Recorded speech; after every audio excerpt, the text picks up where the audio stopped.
இது மகிமை நேரம். ஆண்டவரும் உலக இரட்சகருமாய் இருக்கிற இயேசு கிறிஸ்துவின் ஈடு இணையற்ற பரிசுத்த நாமத்தில் மகிமை நேர நிகழ்ச்சிக்கு வந்திருக்கிற உங்கள் யாவரையும் இயேசு கிறிஸ்துவின் நாமத்தில் நான் அன்போடு கூட வாழ்த்து வரவேற்கிறேன். இதுவரைக்கும் நம் வேதாகமத்தினுடைய பழைய ஏற்பாட்டின் புஸ்தகங்களை நாம் தியானித்தோம்.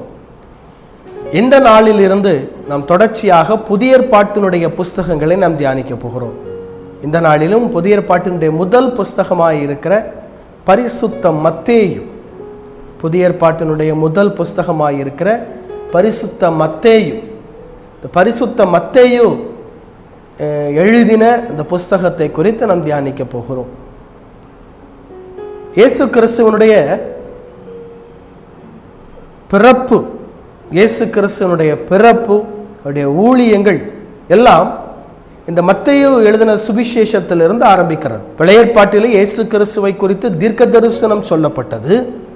ஆனால் புதிய ஏற்பாட்டின் காலத்திலே இயேசு கிறிஸ்துவை குறித்து அவர் இந்த பூமியிலே வாழ்ந்தது, இந்த பூமியில் அவர் செய்த அற்புதங்கள், அவருடைய பிறப்பு, அவருடைய ஊழியம், அவருடைய சிலுவை மரணம், அவருடைய உயிர்த்தெழுதல் ஆகியவை புதிய ஏற்பாட்டிலே சொல்லப்பட்டிருக்கிறது. குறிப்பாக மத்தேயு எழுதின இந்த புஸ்தகத்திலிருந்து இவைகள் ஆரம்பிக்கிறது.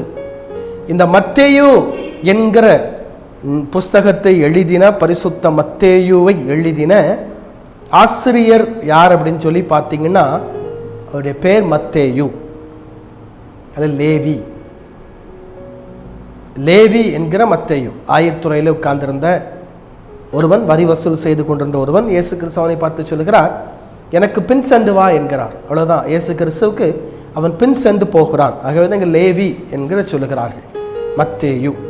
இது எழுதப்பட்ட காலம் கிறிஸ்துவுக்கு பின் 50 60க்குள், கிறிஸ்துவுக்கு பின் கிபி 50 60க்குள் இந்த மத்தேயு எழுதின சுவிசேஷம், இந்த சுவிசேஷ புஸ்தகம், மத்தேயு எழுதின சுவிசேஷ புஸ்தகம் எழுதப்பட்டிருக்கிறது.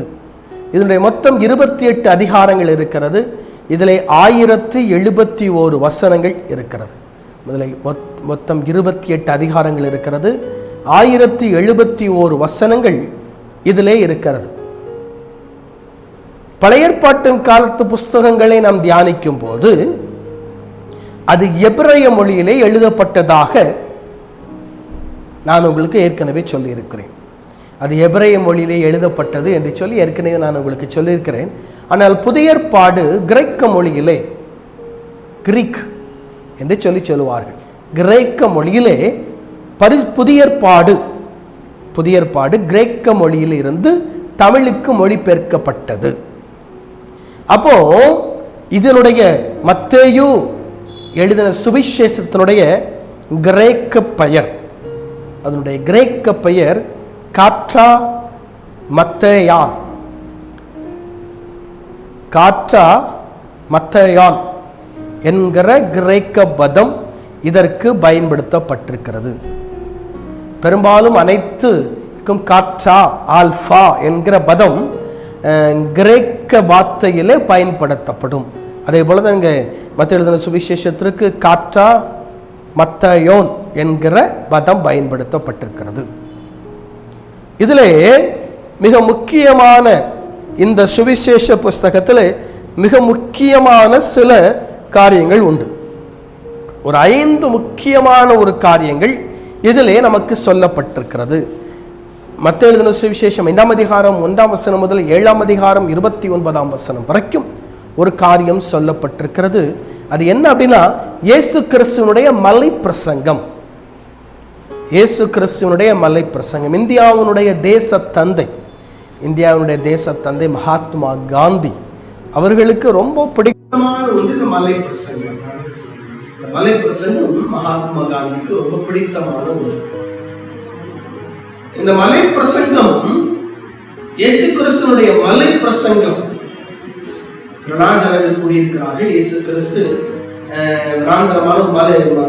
மலை பிரதேசமான ஒரு இடத்திற்கு போய் அவர்களுக்கு சுவிசேஷத்தை, நற்செய்தியை, ஆண்டவருடைய வார்த்தையை இருக்கிறார். அந்த மலை பிரசங்கத்திலே ஆவியை ஏறியுள்ளவர்கள் பாக்கியவான்கள், அவர் தேவனுடைய ராஜ்யத்தை சுதந்திரித்துக் கொள்வார்கள்.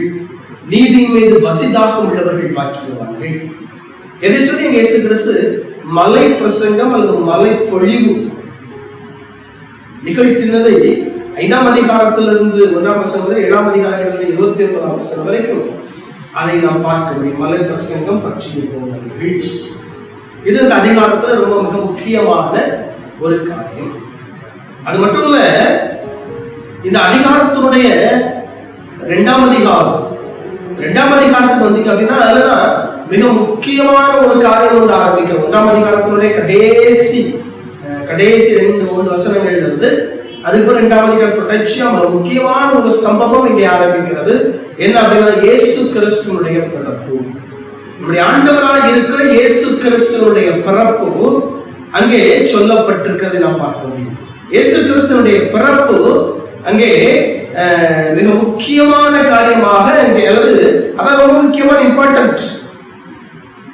இந்த புதிய ஏற்பாடு கிறிஸ்துவை மையமாக வைத்து எழுதப்பட்டதுதான் புதிய ஏற்பாடு.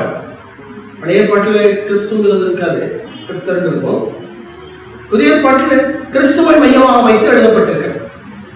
அதுல முக்கியமான கிறிஸ்து அல்லது லார்ட், தெய்வம், அவரை குறித்து 2ஆம் அதிகாரத்திலிருந்து சொல்லப்பட்டிருக்கிறது.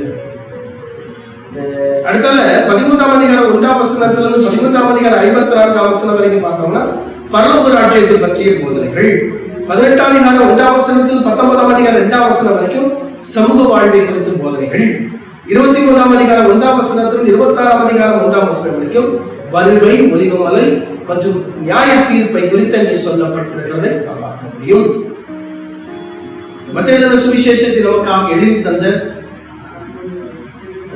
ஆண்டவருக்கு நாம் நன்றி சொல்லும்படி அழைக்கப்பட்டிருக்கிறோம். ஆண்டவருக்கு நாம் நன்றி சொல்லுவோம். நன்றி ஸ்தோத்திரம். இந்த நாளிலும் மத்தேயு சுவிசேஷத்தை நாங்கள் தியானிப்பதற்கு எனக்கு உதவி செய்திருந்தது. இயேசு கிறிஸ்துவின் நாமத்தில் ஜெபிக்கிறோம் பிதாவே. ஆமென்.